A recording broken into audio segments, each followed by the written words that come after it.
ইয়াশকা, এবং যারা কোরআনওয়ালা হয় তারা কখনো লাঞ্ছিত হবে না।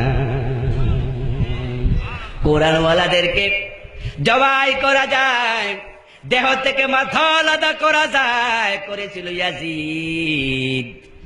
ইমাম হুসাইন ছিলেন কোরআনওয়ালা, ঠিক না? ইমাম হুসাইনকে জবাই করে ক্ষান্ত হয় নাই। হুসাইন রাদিয়াল্লাহু তাআলা আনহুর দেহটাকে মাথা থেকে বিচ্ছিন্ন করার পরে তারিখে পাওয়া যায় উনার দেহের উপরে ঘোড়া দাবরায়াম উনার হাড্ডি থেকে মাংস আলাদা করে ফেলেছিল। আবার ভাইয়ারা, আমির হামজা রাদিয়াল্লাহু তাআলা আনহুকে শহীদ করে তারা ক্ষান্ত হয় নাই।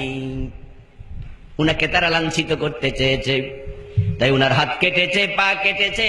শহীদ করার পর উনার চোখগুলা উপড়ে ফেলছে, কান কেটে ফেলেছে, উনার লজ্জাস্থানটা কেটেছে, উনার বুকটা কেটে কলিজা বের করে ফেলেছে। লাঞ্ছিত করতে চেয়েছেন। ইমাম হুসাইনের মাথা সুর আপনার বিদ্ধ করেছে বর্ষার আগায়। তারপরে কারবালা থেকে দেমাশ পর্যন্ত মানুষকে দেখাইতে দেখাইতে নিছে ইয়াজিদের দরবারে নিয়া। তারপরে ইমাম হুসাইন রাদিয়াল্লাহু তাআলা আনহুর মাথাটাকে আছাড় মেরে ফেলেছে। লাঞ্ছিত করতে চেয়েছিল, কিন্তু পারে নাই। কোরআনওয়ালা লাঞ্ছিত হয় না, আল্লাহ নিজে ঘোষণা করেছেন। তাই আমরা দেখতে পাচ্ছি, আমরা ইতিহাসের বাস্তব সাক্ষী। ইয়াজিদ লাঞ্ছিত হয়েছে, হুসাইনের সম্মান দিন দিন বেড়েছে, ঠিক না? আবার ভাইয়েরা,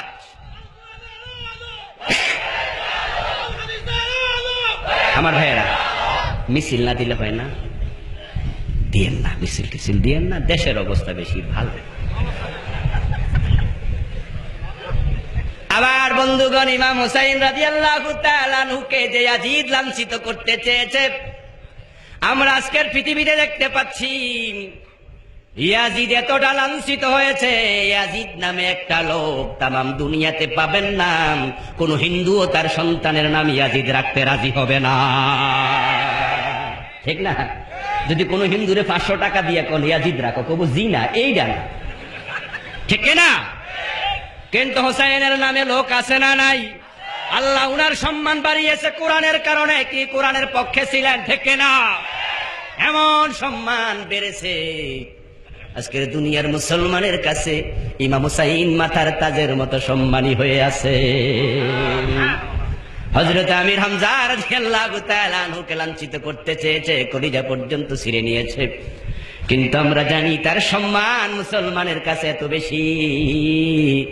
যারা হজে যায় তারা উহুদের মাঠে আমির হামজাকে সালাম দিতে পাগলের মতো দৌড়াইয়া যায়। আমার ভাইয়েরা, কোরআনওয়ালা লাঞ্ছিত হবে না, কিয়ামত পর্যন্ত একই কথা চলবে। তাই কোরআনওয়ালা যারা, তাদেরকে ফাঁসি দেয়া যায়, হত্যা করা যায়, মারা যায়, লাঞ্ছিত করা যাবে না। ইমাম হুসাইনকে যেমন যায় নাই, আমির হামজাকে যায় নাই। আমরা বাস্তবে দেখেছি।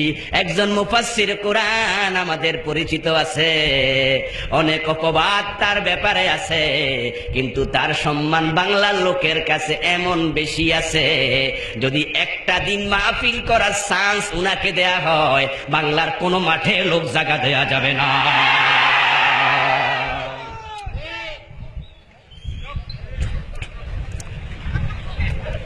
ঠিক না, ঠিক না? আমার ভাইয়ারা, এটাকে আমি বানায়া বললাম, কারণ এটা ব্যক্তির কারণে না, এটা আল্লাহর কোরআনের কারণে, ঠিক না? 40টি বছর কোরআনের তাফসীর করেছেন, 4টি খানি বিষয় নয়। উনি যখন কোরআনের তেলাওয়াত শুরু করতেন তাফসীর মাহফিলে, মনে হতো যেন কোরআন নাজিলের মজা পাওয়া যাচ্ছে।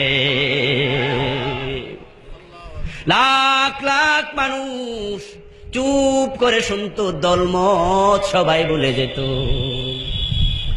আমার ভাই, বাংলাদেশে হাজার মুফাসসির আছে, মানুষকে কাঁদাতে কাঁদাতে দাড়ি ভিজায়া পেলে, বুক ভিজায়া পেলে, কিন্তু মুফাসসিরের মাহফিলে হিন্দু বৌদ্ধ মুসলমান কয়জন হয়? শত শত পীর সাহেব আছে, লাখে লাখে মুরিদ বানায়, কিন্তু জিজ্ঞাসা করে দেখুন না, ও হুজুর, জীবনে কয়জন হিন্দু মুসলমান বানালেন? পীর সাহেব বলবে, বাইরে মুরিদ বানানো সোজা, কিন্তু মানুষের কলিজায় কোরআনের দাওয়াত পৌঁছায়া হৃদয়টা পরিবর্তন করে হেদায়াতের আলো ঢুকাইয়া দেয়া সোজা না। ওই ওয়াজ আমার জানা না। এটা মুখের পবিত্রতা। এই যে শীতকালে আপনারাও শত শত তাফসীর মাহফিল দেখবেন কুমিল্লা জেলায় হচ্ছে, কোন তাফসীর মাহফিলে কয়জন হিন্দু মুসলমান হচ্ছে? আমার বন্ধু, এটা দেখি না, কিন্তু আল্লাহর বান্দার একটা তাফসীর মাহফিলও মিস যেত না যেখানে 2-4 জন মুসলমান হতো না। আপনারা কুমিল্লার মানুষ, আপনারা সাক্ষী আমার বন্ধু। এটা ব্যক্তির কারণে না, এটা আল্লাহর কোরআনের কারণে। হযরত শাহজালালের বাড়ি ছিল ইয়ামানে, তিনি এসেছেন বাংলার সিলেটে, কথা বলতেন আরবিতে। সিলেটের হিন্দুরা তো আরবি বুঝার কথা না, দলে দলে মুসলমান হলো কেন? কারণ তার মুখ দিয়ে যখন কোরআন বের হতো, ওই পবিত্র মুখের আসরে কাফের মুসলমান হয়ে যেত। মাইনুদ্দিন চিশতি রাহিমাহুল্লাহর বাড়ি ছিল আরবে, হিজরত করে আসছেন ভারতে, কথা বলতেন আরবিতে। ভারতের হিন্দুরা তো আরবি বোঝার কথা না, কিন্তু মাইনুদ্দিন চিশতি আজমিরি রাহিমাহুল্লাহর হাতে লাখ লাখ হিন্দু মুসলমান হয়েছিল কেন? ওনার পবিত্র মুখ দিয়ে যখন কোরআন বের হতো, ওই পবিত্র মুখের কোরআনের তাসির কলব পরিবর্তন হয়ে যেত। আমরা এমন একজন লোককে পেয়েছি, ষড়যন্ত্র হাজারো হয়েছে, হাজারো হবে। আমি আপনাকে বলছি, আপনিও যদি কোরআনওয়ালা হন, তামাম দুনিয়া একমত হয়ে আপনাকে লাঞ্ছিত করতে পারবে না। কোরআন এমন এক জিনিস, আল্লাহ নিজে বলেছেন, ফালা ইয়াশকাম, কোরআনওয়ালাকে লাঞ্ছিত করা যায় না। ইয়ারফাইল্লাহু আল্লাযীনা আমানু মিনকুম ওয়াল্লাযীনা উতুল ইলমা দারাজাত।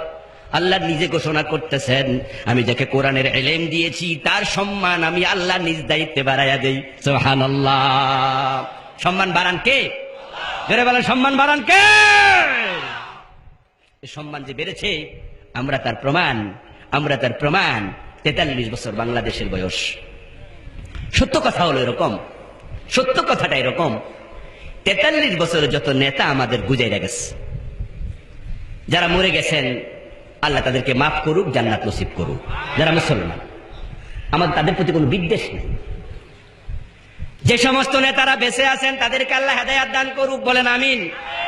তাদের প্রতি আমাদের কোনো বিদ্বেষ নাই।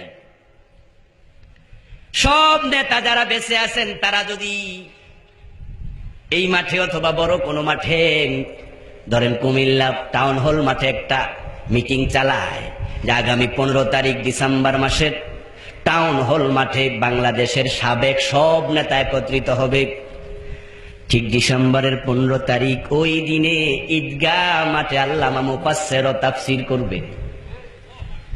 যদি একজনকে এক মাঠে আর বাকি সবাইকে এক মাঠে দেয়া হয়, আমার মন বলে ওই নেতাদের মাঠে কুকুর ঘুমাবে, শ্রোতা পাওয়া যাবে না।